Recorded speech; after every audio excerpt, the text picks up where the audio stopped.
सी कौम उलझ रही है?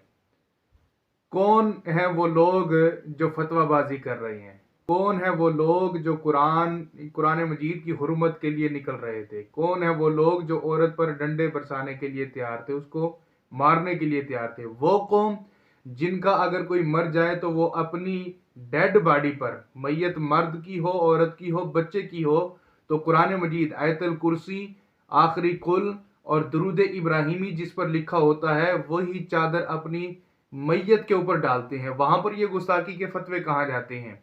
वहां पर तो उसको चूमा भी जाता है, उनको बोसे भी दिए जाते हैं और उनको आंखों के साथ भी लगाया जाता है। जो गुस्ताखी ये तुम्हें नजर आती है वही गुस्ताखी वहां पर भी फतवा होना चाहिए। वहां पर उलमा भी जवाज का फतवा दे रहे होते हैं। और ये सिर्फ रस्मुल खत था, अरबी रस्मुल खत था।